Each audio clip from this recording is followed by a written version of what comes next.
महाराष्ट्रातील महत्त्वाच्या बातम्या फक्त 10 मिनिटात. या चॅनेलला अजूनही सबस्क्राईब केलं नसेल तर आत्ताच करा. चाकण भोसरीच्या औद्योगिक पट्ट्यात नवी ऊर्जा देणाऱ्या 49 सूक्ष्म, लघु व मध्यम उद्योगांसोबतच्या सामंजस्य कराराच्या माध्यमातून 2320.97 कोटी रुपयांची गुंतवणूक प्रस्तावित आहे. या गुंतवणुकीतून उत्पादन क्षमता वाढण्यासोबतच हजारो रोजगारांच्या नव्या संधी निर्माण होतील आणि ग्रोथ इंजिन असणाऱ्या पुणे परिसरातील औद्योगिक परिसंस्थेला अधिक बळ मिळेल असा विश्वास मुख्यमंत्री देवेंद्र फडणवीस यांनी व्यक्त केला आहे. महाराष्ट्र लोकसेवा आयोगाच्या पेपरफुटी प्रकरणी 6 जणांना अटक करण्यात आली असून यापैकी 3 जण महाराष्ट्र लोकसेवा आयोगाच्या अधिकारी असल्याची माहिती समोर येते. गोकुळ दूध संघाची निवडणूक अंतिम टप्प्यात आली असून ऐन गणेश उत्सवातच या निवडणुकीचे वातावरण तापणार असल्याचे चित्र आहे. येत्या 4 सप्टेंबर रोजी गोकुळ दूध संघाची अंतिम मतदार यादी प्रसिद्ध होणार असल्याने 10 सप्टेंबर पासून उमेदवारी अर्ज दाखल करण्याच्या प्रक्रियेला सुरुवात होण्याची शक्यता आहे. घरगुती एलपीजी सिलेंडर वापरणाऱ्या ग्राहकांसाठी महत्त्वाची बातमी समोर आली आहे. तेल कंपन्यांनी एलपीजी कनेक्शनसाठी केवायसी आणि आधार व्हेरिफिकेशनची अंतिम मुदत पुन्हा एकदा वाढवली आहे. आता ग्राहकांना 31 ऑगस्ट 2026 पर्यंत केवायसी पूर्ण करता येणार आहे. यापूर्वी ही मुदत 16 ऑगस्ट आणि त्यानंतर 23 ऑगस्ट पर्यंत वाढवण्यात आली होती. ज्या ग्राहकांनी अद्याप ही प्रक्रिया पूर्ण केलेली नाही त्यांना कंपन्यांकडून मेसेजद्वारे केवायसी पूर्ण करण्याचे आवाहन केले जात आहे. दरम्यान असे न केल्यास घरगुती सिलेंडर मिळण्यास अडथळा निर्माण होऊ शकतो. राजकारणातून एक मोठी बातमी समोर आली आहे. धाराशिव नगर परिषदेत ठाकरे सेनेला मोठा राजकीय धक्का बसलाय. ठाकरे गटाच्या 4 नगरसेवकांनी मुंबईत उपमुख्यमंत्री एकनाथ शिंदे यांच्या उपस्थितीत शिंदे सेनेत प्रवेश केलाय. खासदार ओमराजे निंबाळकर यांच्या नेतृत्वाखाली हा पक्षप्रवेश झाल्याने धाराशिवच्या राजकीय वर्तुळात चर्चांना उधाण आलंय.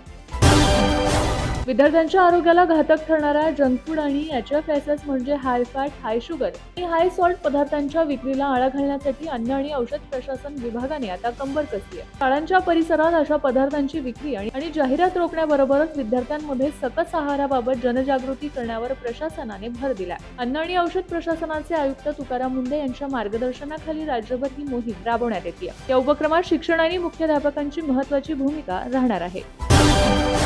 कोकणच्या हवाई वाहतुकीच्या स्वप्नाला अधिक बळ मिळत असून रत्नागिरी विमानतळाच्या विकासाचे काम आता अंतिम टप्प्यात पोहोचले आहे. विमानतळाच्या अत्याधुनिक टर्मिनल इमारतीचे काम तब्बल 90% पूर्ण झाले असून उर्वरित कामे लवकरच उरकली जात असून लवकरच विमानसेवा सुरू होणार असल्याची चिन्हे आहेत.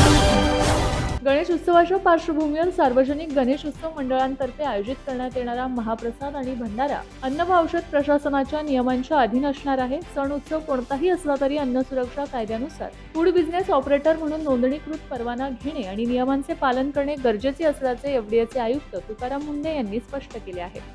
मुंबई प्रेस क्लब येथे आयोजित मीट द मीडिया कार्यक्रमात त्यांनी अन्न सुरक्षेच्या मुद्द्यावर प्रशासनाची भूमिका मांडली आहे.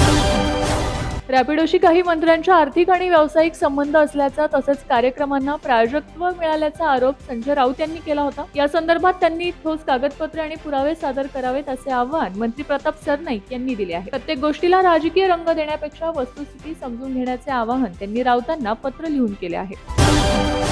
गडचिरोली जिल्हा निर्मितीला 26 ऑगस्ट रोजी 44 वर्ष पूर्ण होत असताना मुख्यमंत्री देवेंद्र फडणवीस यांनी जिल्ह्यातील नागरिकांना स्थापना दिनाच्या शुभेच्छा देत गडचिरोलीच्या विकासाचा आढावा घेतला. गडचिरोली आता माओवाद मुक्त असून देशाचे ग्रीन स्टील हब म्हणून उदयास येत आहे असे मुख्यमंत्री देवेंद्र फडणवीस म्हणाले आहेत.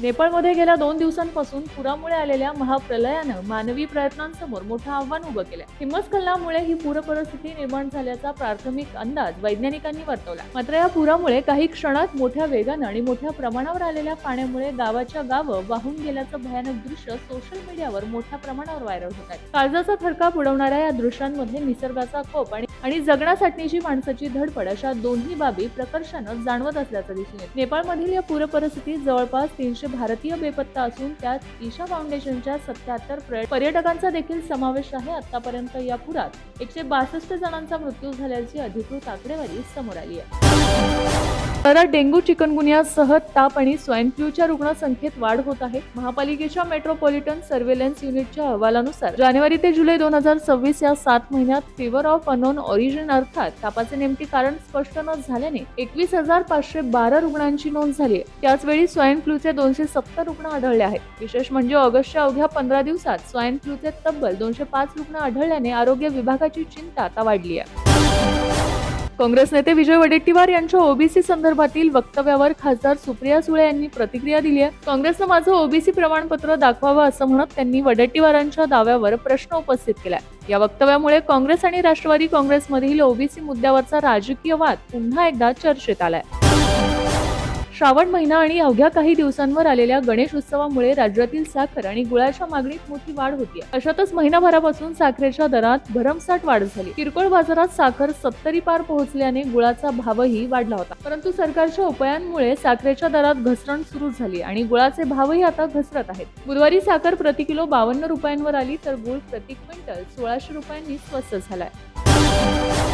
अन्नाच्या गुणवत्तेत जात, धर्म, व्यवसाय किंवा ठिकाणाची सीमा नसते. त्यामुळे गणेश उत्सवातील महाप्रसाद असो, रस्त्यावरील खाद्यपदार्थ असो किंवा पंचतारिकांती किंवा 5 स्टार हॉटेलमधील जेवण, अन्न सुरक्षा नियम सर्वांसाठी समान आहेत. अन्नातील भेसळीबाबत कोणतीही तडजोड केली जाणार नाही असा स्पष्ट संदेश अन्न व औषध प्रशासनाचे आयुक्त तुकाराम मुंढे यांनी दिलाय.